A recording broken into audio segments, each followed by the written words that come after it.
cold metal beneath Ginwu's boots made no sound as he moved through the wreckage of what had once been humanity's pride. New Sol Mining Station had been a marvel of engineering 3 years ago, home to 50,000 souls who had worked the asteroid belt's riches. Now, it was nothing but twisted metal and frozen corpses drifting in the endless dark.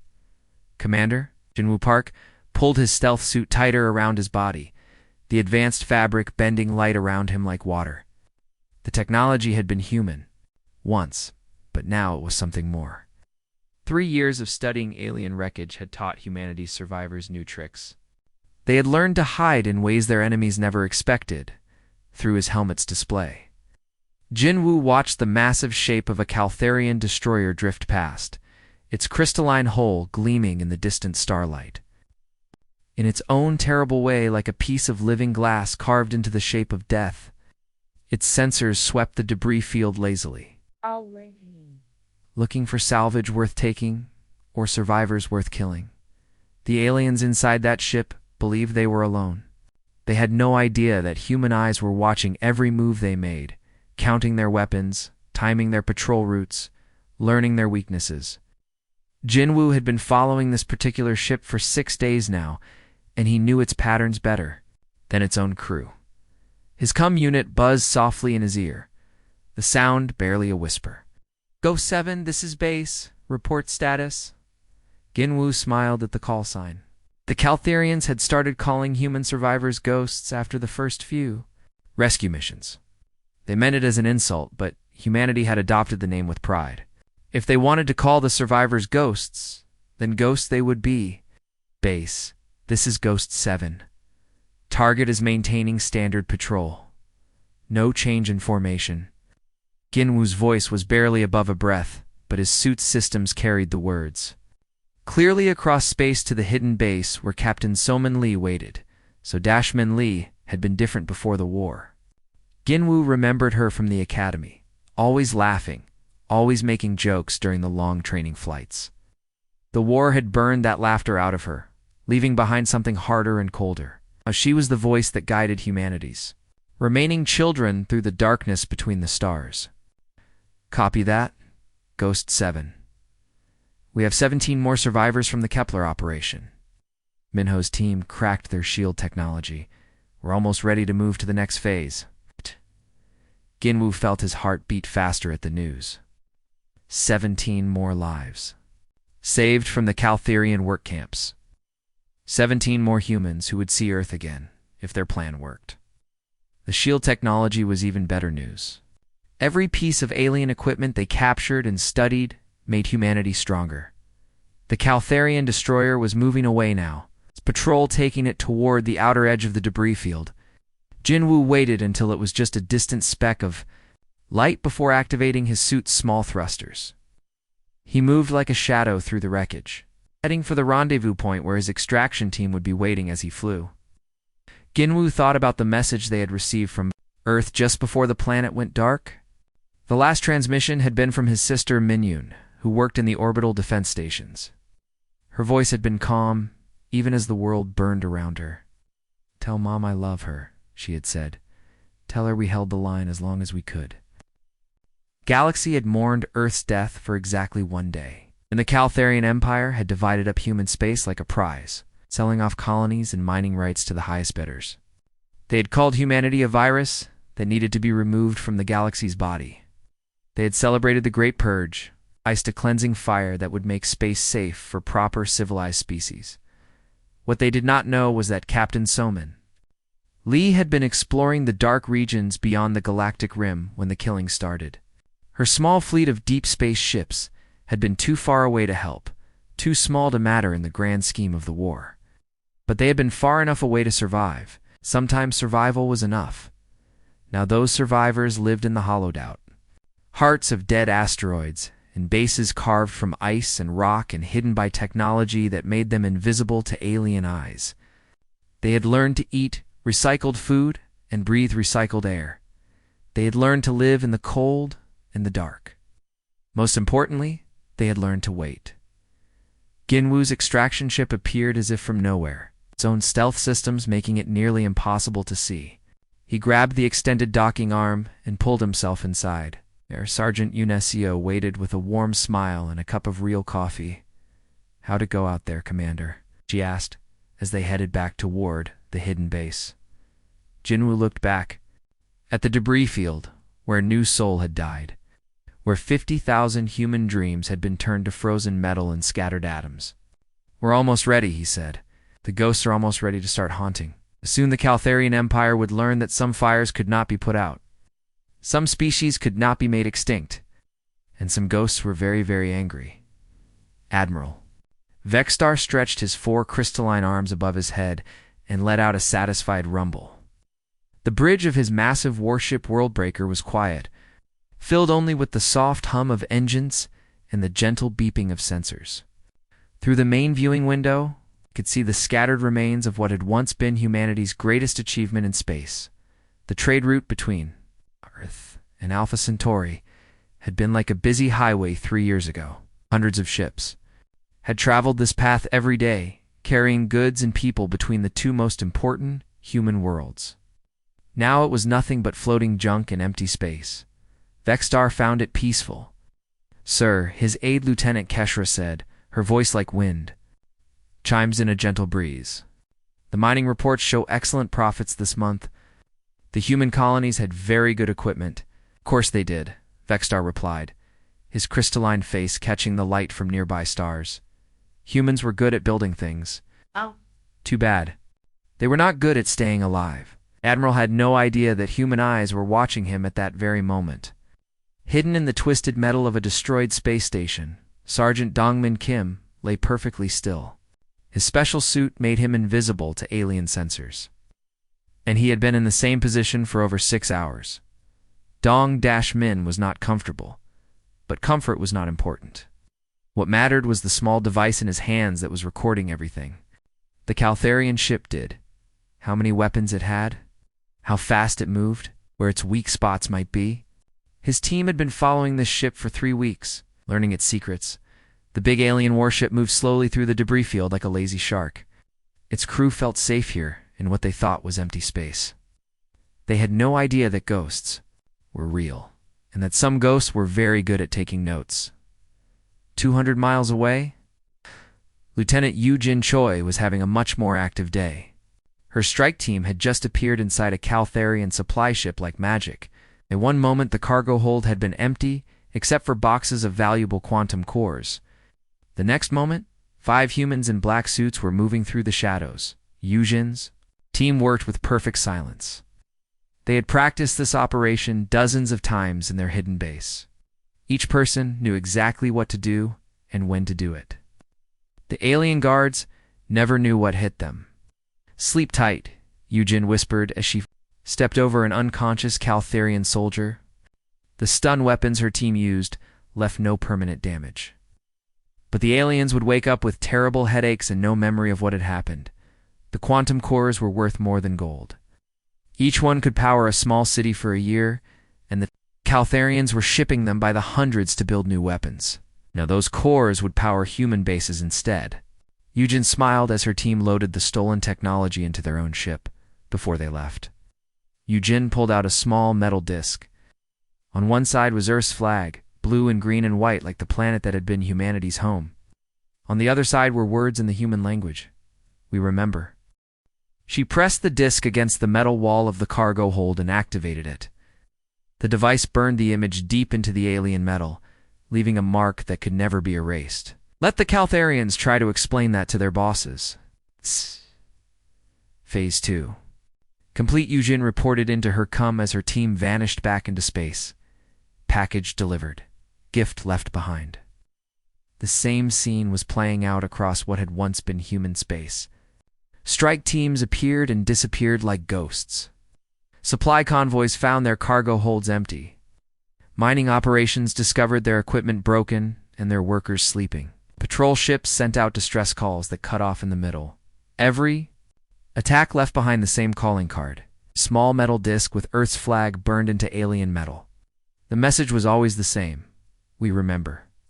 In the great crystal palace on the Caltharian homeworld, Emperor Calthex was getting very angry reports from his admirals. Ships were disappearing.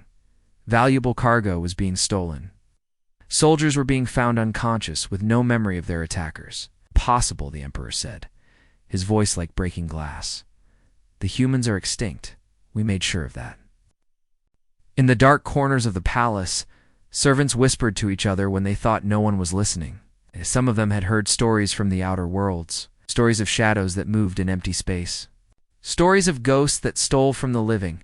Admiral Vextar received his first real scare when he returned to his ship after a meeting with local mining bosses. His personal quarters had been entered while he was away. Nothing was stolen, but on his desk was a small metal disc with Earth's flag burned into it. The Admiral stared at the disc with all four of his eyes. His hand shook as he picked it up and read the human words. "We see you." Somewhere in the darkness between the stars, Sergeant Dongmin Kim smiled as he watched the alien warship through his scope. The big ship's engines were glowing brighter now, and its weapons were powering up.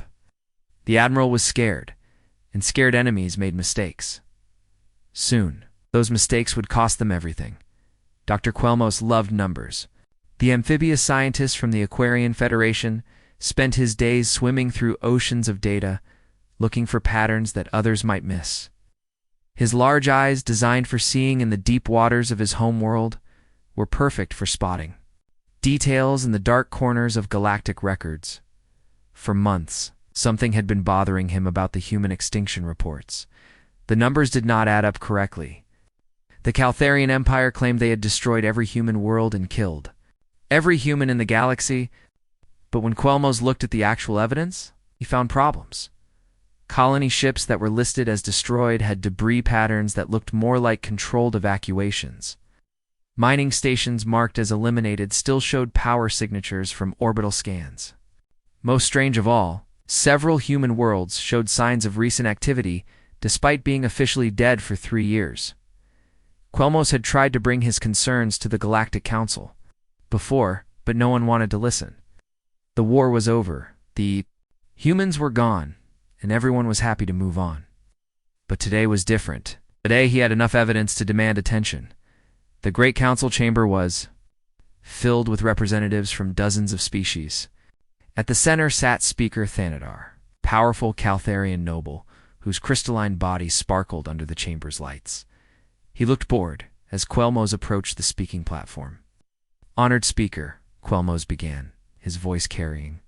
"The liquid tones of his aquatic species have found serious problems with the extinction reports.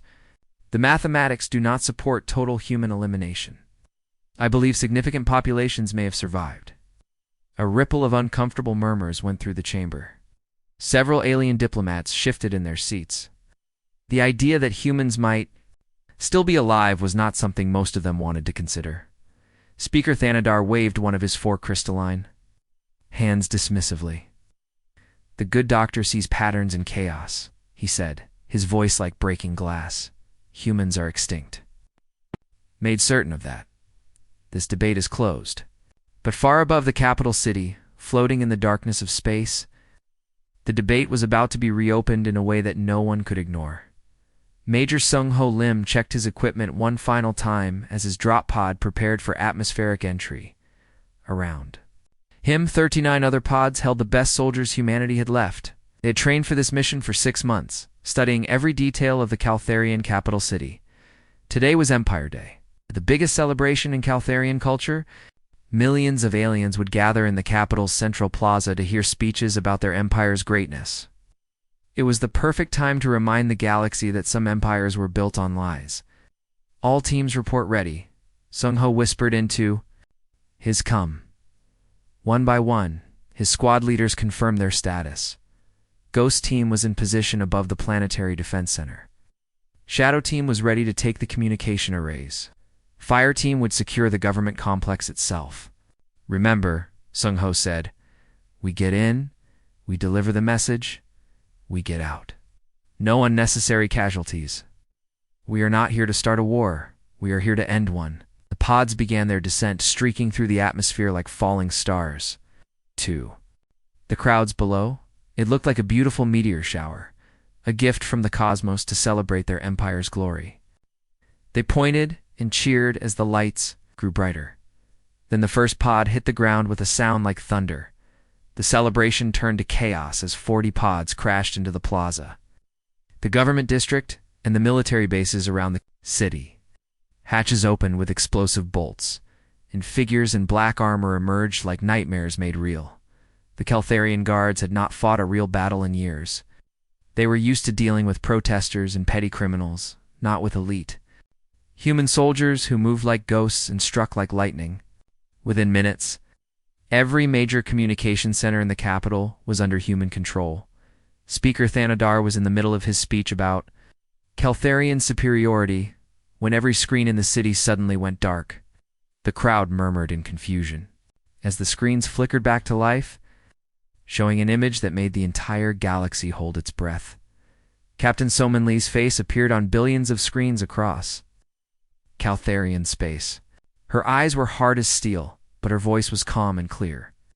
Behind her, the blue and white flag of Earth hung like a banner of hope. Citizens of the galaxy, she began. I am Captain Soman Lee of the Terran Deep Space Fleet. You were told we were extinct. You were lied to. The words hit the watching crowds like a physical blow. Across the galaxy, aliens stopped what they were doing to stare at screens showing the impossible. A human face, a human voice. A human who was supposed to be dead. We are humanity's children, Soman continued, and we remember everything. We remember our friends who stood by us. We remember our enemies who tried to destroy us. We remember every world you burned, every life you took, every lie you told. The transmission lasted exactly 60 seconds. When it ended, the screens went dark again. By the time Caltharian forces reached the communication centers, the human soldiers had vanished like smoke. The only signs they had ever been there were small metal discs burned into the walls, each one showing Earth's flag and the words we remember. Dr. Quelmos watched the chaos unfold from his place in the council chamber. Around him, alien diplomats shouted questions and demands. Speaker Thanadar's crystalline face had gone pale with shock. The scientist smiled with satisfaction. Nice. Numbers had been right after all. The humans were not extinct. Now the entire galaxy knew it. Emperor Calthex had never been so angry in his long life. The crystalline ruler of the Caltharian Empire stood on the bridge of his flagship, all 4 of his arms trembling with rage. The broadcast from the human woman had made him look like a fool in front of the entire galaxy. His admirals cowered as his voice boomed through the ship. 300 ships, he snarled, his words like grinding glass. I want 300 of our best warships, and I want them now. We will find every last human hiding in the darkness and finish what we started 3 years ago. The Emperor's flagship was a monster of crystalline metal and deadly weapons. It was twice the size of any human ship that had ever been built, and it carried enough firepower to destroy entire planets. Behind it followed 300 more warships, each one hungry for human blood. Admiral Vextar, who had been embarrassed by the ghost attacks in his sector, was eager to prove himself. My lord, he said, bowing low, we will hunt them down like the animals they are. This time, there will be no survivors. But far away, in a hidden command center, carved deep inside the asteroid series, Commander Jinwoo Park was watching the approaching fleet with calm eyes. The command center was small and cramped, filled with screens showing the movement of every Caltharian ship. Jinwoo had been waiting for this moment for 3 years. Status report, he said quietly into his comm. All defensive positions are ready, came the reply from Colonel Hyjin Nam, whose fighters were hidden among the outer asteroids. The trap is set. Let them come.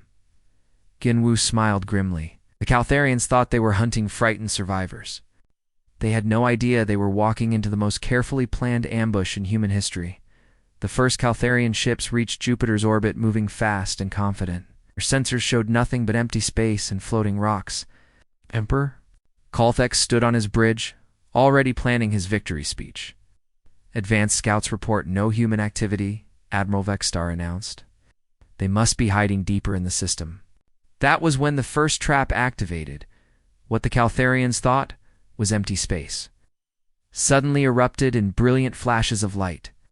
Hidden defense platforms that had been floating dark and silent for months suddenly powered up and opened fire. The platforms had been built from salvaged alien technology and powered by stolen quantum cores. What is this? Emperor Colthex roared as his advanced ships began exploding around him. Where are these weapons coming from? Admiral Vexstar's face went pale as his formation took devastating losses. Impossible. These weapons should not exist. Our sensors showed nothing. A new voice came across the comm channels, clear and confident. It was Lieutenant Eugene Choi, speaking from her modified fighter as she led a squadron of human ships out of the asteroid field. "We learned from the best teachers," she said. "You taught us how to hide. You taught us how to fight. Thank you." For the lessons, the battle that followed was unlike anything the galaxy had ever seen. Human fighters darted between the massive Caltherian ships like angry wasps, striking at weak points and vanishing before return fire could find them. The humans had studied their enemy for 3 years, learning every weakness, every flaw. In their armor, Colonel Hygenam led her squadron in a desperate attack on a Caltherian battlecruiser. Her ship was tiny compared to the alien monster, but she knew exactly where to hit it. Her missiles found the ship's power core, and the explosion lit up the darkness like a new star. "That's for New Sol," she whispered as she pulled her fighter away from the burning wreckage. But the Caltherian fleet was enormous. For every alien ship the humans destroyed, 10 more took its place. The humans fought with the fury of the desperate, but they were vastly outnumbered. One by one, human ships began to fall. Commander Jinwoo Park watched the battle from his command center, his heart breaking as he saw good people die. Each human ship that fell took 10 alien vessels with it, but the math was not in humanity's favor. There were simply too many enemies and too few defenders. "Sir," his communications officer said, her voice tight with fear, "the main Caltherian fleet is breaking through our outer defenses. They're heading straight for Earth." Jinwoo looked at the tactical display showing the approaching alien armada. Even with all their preparations, even with all their courage, it might not be enough. The Caltherians were like a flood of crystalline death, and Earth lay helpless before them. "All ships," he said into his comm, his voice steady despite the fear in his heart, "fall back to the inner system. We make our final stand at Earth." Emperor Colthex stood on his bridge, watching human ships flee before his mighty fleet. His anger was slowly being replaced by satisfaction. Soon the human homeworld would burn, and this time there would be no survivors to hide in the darkness. "Prepare the planet crackers," he ordered. "We will turn their precious Earth into dust and scatter it to the solar winds." But as his fleet approached the blue world that had been humanity's birthplace, the Emperor had no idea that Earth had one final surprise waiting for him.